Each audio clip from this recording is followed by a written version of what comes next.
Hello friends, good morning. चलिए जानते हैं देश और दुनिया की तमाम छोटी बड़ी खबरें, जिसमें सोना चांदी, मौसम और राजनीति से जुड़ी बड़ी खबरें आपको बताएंगे सिर्फ 5 मिनट में। लेकिन उससे पहले वीडियो को लाइक जरूर करें और चैनल पर नए हैं तो चैनल को भी सब्सक्राइब कर लें। तो चलिए वीडियो को स्टार्ट करते हैं।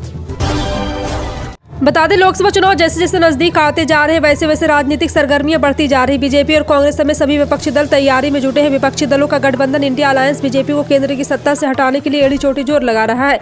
इसके लिए बैठकों का सिलसिला चल रहा है, जिससे रणनीति बनाई जा रही है। इसी बीच दिल्ली के मुख्यमंत्री आम आदमी पार्टी के नेता अरविंद केजरीवाल ने बड़ा ऐलान किया है।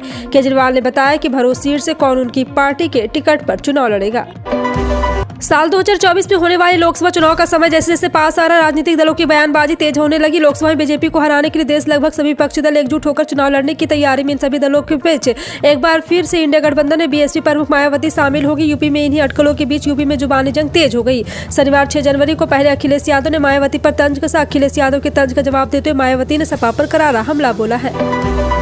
इजरायल और हमास के बीच हिंसा जारी है। जंग के बीच इजरायल का दावा है कि 3 महीने में हमास के कई शीर्ष कमांडर ढेर हो चुके हैं। इसी बीच 7 जनवरी को कतर के पीएम मोहम्मद बिन अहमदुल्लाह अल थानी ने हमास की तरफ से बंधक बनाए गए इजरायली परिवारों से मुलाकात की। टाइम्स ऑफ इजरायल की रिपोर्ट के मुताबिक कतर के प्रधानमंत्री ने 6 इजरायली बंधकों के रिश्तेदारों से बात की। 67वीं नेशनल टेनिस प्रतियोगिता का उद्घाटन रविवार को साला क्रीडा में हुआ है। जी हां, आपको बता दें कि एक बार फिर से इसका उद्घाटन कर गजेंद्र सिंह शेखावत ने किया है। जिला प्रशासन एवं शिक्षा विभाग के संयुक्त तत्वावधान में आयोजित हो रही प्रतियोगिता में 23 राज्य की टीमों के 213 खिलाड़ी, 110 टीम कोच, टीम मैनेजर और 40 बीकानेर से प्रतिनियुक्त निर्णायक हिस्सा ले रहे हैं।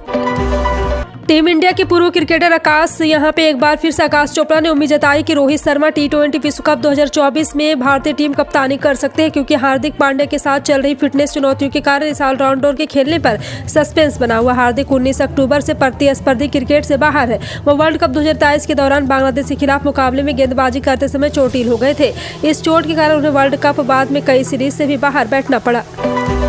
नए साल के आगमन से ही प्रदेश में सर्दी का दौर शुरू हुआ, जो अभी तक लगातार बना हुआ है। नवंबर से सर्दी शुरू होते ही प्रदेश में एक के बाद एक पश्चिमी विक्षोभ आ रहे, जिससे मौसम बदल रहा। राजस्थान में आज रात से मौसम करवट लेता हुआ दिखने को मिलेगा। प्रदेश के अधिकांश हिस्सों में पश्चिमी विक्षोभ का प्रवेश हुआ है और जिससे मौसम में बड़ा बदलाव हो रहा है। विधानसभा चुनाव 2023 में मध्य प्रदेश में रिकॉर्ड तोड़ वोटिंग हुई थी। वहीं आपको जानकर हैरानी होगी कि प्रदेश में महज 50 दिन में 62,000 मतदाता कम हो गए। ये जानकारी मुख्य निर्वाचन अधिकारी ने दी है। विधानसभा चुनाव के लिए जारी फाइल वोटर लिस्ट में 4 अक्टूबर 2023 के 5,60,60,925 मतदाता थे। वहीं 6 जनवरी 2024 को घटकर 5,59,58,370 मतदाताओं की संख्या रह गई। इसे लेकर कांग्रेस ने सवाल उठाए तो निर्वाचन आयोग ने भी इस पर अपना जवाब दिया। गुजरात के भरूच में दिल्ली के सीएम अरविंद केजरीवाल ने बीजेपी पर जमकर निशाना साधा। उन्होंने कहा, गुजरात में बीजेपी की उल्टी गिनती शुरू हो गई। बीजेपी आदिवासी समाज के खिलाफ है। पिछले 30 साल में बीजेपी ने आदिवासी समाज को कुछ नहीं दिया। केजरीवाल ने जनता को संबोधित करते हुए कहा, आज हम सारा काम काज छोड़कर आप लोगों से मिलने आए हैं। कल हम जेल में चैतर वसावा के मिलेंगे। अपने बेटे को गिरफ्तार कर लिया गया। आदिवासी समाज के नेता को गिरफ्तार किया गया। चैतर वसावा हमारे छोटे भाई जैसे। इंडिया गठबंधन के बीच सीट शेयरिंग को लेकर मंथन शुरू हो गया। इसे लेकर बैठक भी शुरू हो गई। बैठक में आरजेडी के नेता मनोज झा भी शामिल हुए हैं। इसके साथ ही बिहार कांग्रेस के अध्यक्ष अखिलेश यादव से भी इस बैठक में पहुंचे हैं। आरजेडी के नेताओं के साथ यह बैठक की जा रही। वहीं इस बैठक के बाद जेडीयू के साथ ही बैठक होगी। माना जा रहा है कि बिहार में 17 सीटें आरजेडी, 17 सीटें जेडीयू, 4 सीटें कांग्रेस और 2 सीटें अन्य वामपंथी दलों को दे सकती है। यह बैठक मुकुल वासनिक के घर पर हो रही। महाराष्ट्र के पूर्व मुख्यमंत्री उद्धव ठाकरे के निशाने पर अब सीएम एकनाथ शिंदे के सांसद बेटे श्रीकांत शिंदे आ गए। दरअसल उद्धव ठाकरे कल्याण लोकसभा सीट पर चुनाव प्रचार करने वाले हैं। बता दें, श्रीकांत शिंदे को शिकस्त देने के इरादे से उद्धव ठाकरे इस लोकसभा सीट पर चुनाव प्रचार करेंगे। उद्धव ठाकरे 13 जनवरी को कल्याण लोकसभा सीट का दौरा करने पहुंचेंगे। इस दौरान ठाकरे शिवसेना शाखाओं का दौरा करेंगे। महाराष्ट्र के भंडारा जिले में आयोजित एक सार्वजनिक कार्यक्रम में एक बार फिर केंद्रीय मंत्री नितिन गडकरी का बेबाक बयान सामने आया। यहाँ एक कार्यक्रम के दौरान नितिन गडकरी ने कहा कि वो मजाक में कहते हैं कि सरकार विस्कनिया की तरह है, जिधर सरकार की मदद मिलती है वहाँ प्रयोग बंद पड़ जाता है। साथ ही उन्होंने कहा कि कुछ अधिकारी ऐसे भी मिलते हैं जिन्हें समझाते समझाते सिर के बाल तक झड़ जाते हैं। वहीं उन्होंने अपने अन्य कामों के बारे में जानकारी देते हुए कहा कि उभोरा के आगे का रास्ता सही है। कलेक्टर और एसपी साहब से विनती है कि इसे आगे बढ़ाएं। तृणमूल कांग्रेस नेता शाहजहां शेख के खिलाफ जारी हुए लुकआउट नोटिस पर बीजेपी के पश्चिम बंगाल मामलों के सह प्रभारी अमित मालवीय का बयान आया है, जिसमें उन्होंने ममता बनर्जी पर जमकर निशाना साधा। अमित मालवीय ने एक्स पर पोस्ट करते हुए लिखा कि ईडी ने खतरनाक अपराधी और ममता बनर्जी और उनके भतीजे अभिषेक के भरोसेमंद लोगों में से एक जहां की तलाश जारी है, वह अन्य अपराधों के अलावा बड़े पैमाने पर राशन घोटाले से वंचित है। दिल्ली में 5वीं तक के सभी स्कूल अगले 5 दिनों तक बंद रहेंगे। दिल्ली में शिक्षा मंत्री आतिशी एक बार फिर से एक्शन में इसकी जानकारी दी है। विंटर वेकेशन के बाद दिल्ली में सभी सरकारी और प्राइवेट स्कूल खुलने वाले हैं, लेकिन राजधानी में ठंड और शीतलहर के देखते सरकार ने यह निर्णय लिया है। शिक्षा मंत्री मुताबिक 5वीं तक के स्कूल बंद रहेंगे, बाकी खुले रहेंगे। बिहार के प्रोफेसर के बयान के एक राज्य विवाद पैदा हो गया। सिवान के नारायण कॉलेज में तैनात असिस्टेंट प्रोफेसर खुर्शीद आलम ने सोशल मीडिया पर पोस्ट के जरिए मुसलमानों के लिए अलग होमलैंड की मांग की है। विवादित पोस्ट को लेकर छात्रों के विरोध प्रदर्शन के कारण पुलिस ने शनिवार को आलम के खिलाफ शिकायत दर्ज कर जांच शुरू कर दी। नारायण कॉलेज छपरा के जयप्रकाश यूनिवर्सिटी से संबंधित है। देश में एक बार फिर कोरोना वायरस हाहाकार मचा रहा है। इसकी चपेट में आने वाले लोगों की संख्या में भी लगातार इजाफा देखने को मिल रहा है। कोरोना फिर लोगों में डर पैदा कर रहा है। अगर स्वास्थ्य मंत्रालय के नए आंकड़ों पर गौर करें तो एक्टिव केस 4000 के पार पहुंच गए। इसके साथ ही कोविड का नया वेरिएंट JN1 भी तेजी से अपना पैर पसार रहा है। केंद्रीय स्वास्थ्य मंत्रालय के अनुसार देश में पिछले 24 घंटे में कोरोना वायरस के 756 नए मामले सामने आए हैं, जबकि 5 लोगों ने कोविड से दम तोड़ दिया है। केरल और महाराष्ट्र में 2 और जम्मू कश्मीर में 1 मरीज की मौत हुई। साथ ही एक्टिव केसों की संख्या भी 4049 पहुंच गई है। नए मामले नए साल लगातार कोविड के नए केस बढ़ रहे हैं। इजरायल और हमास के बीच छिड़ी जंग को 3 महीने बीत चुके हैं। इसी दौरान तबाही के कई दर्दनाक मंजर देखने को मिले। इजरायली सेना के हमलों से गाजा में तबाही मची हुई। इसी जंग में न जाने कितने बेकसूर लोग मौत के आगोश में समा गए।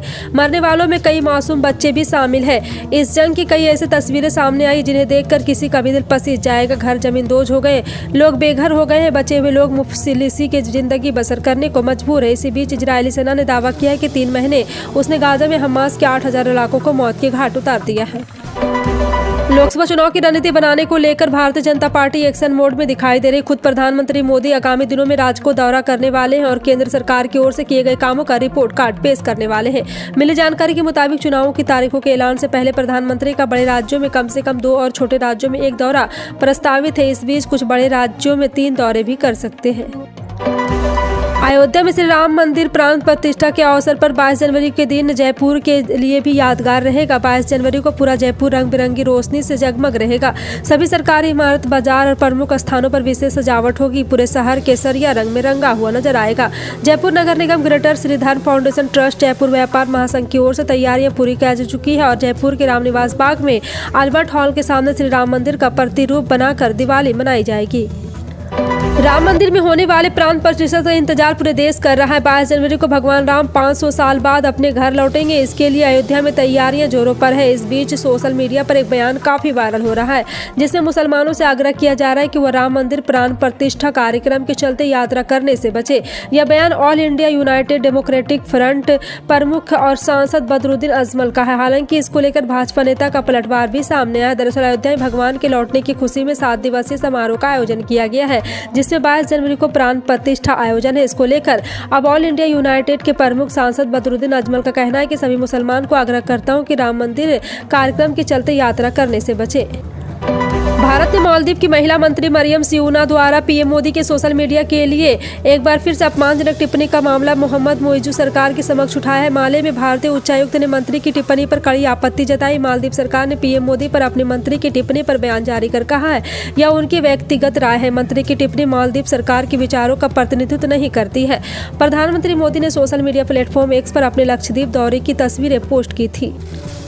मकर संक्रांति से पहले सोना चांदी खरीदने की सोच रहे हैं तो पहले ताज़ा भाव जान लें। 7 जनवरी 2023 के 22 कैरेट सोने के दाम 58,150, 24 कैरेट के दाम 63,420 और 18 ग्राम 47,580 रुपये पर ट्रेंड करा। वहीं 1 किलो चांदी का भाव 76,600 रुपये चल रहा है। नई कीमतों के बाद सोना का भाव 63,000 और चांदी की कीमत 76,000 के पार चल रहा।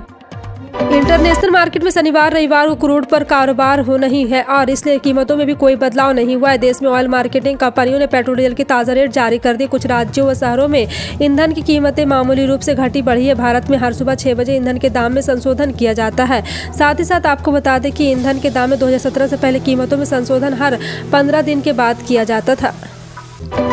प्रधानमंत्री किसान सम्मान निधि योजना का लाभ 100% पात्र किसानों को दिलाने के लिए राज्य में विशेष ग्राम स्तरीय अभियान संचालित है। बीते 6 दिसंबर से शुरू हुआ यह विशेष अभियान 15 जनवरी तक चलेगा।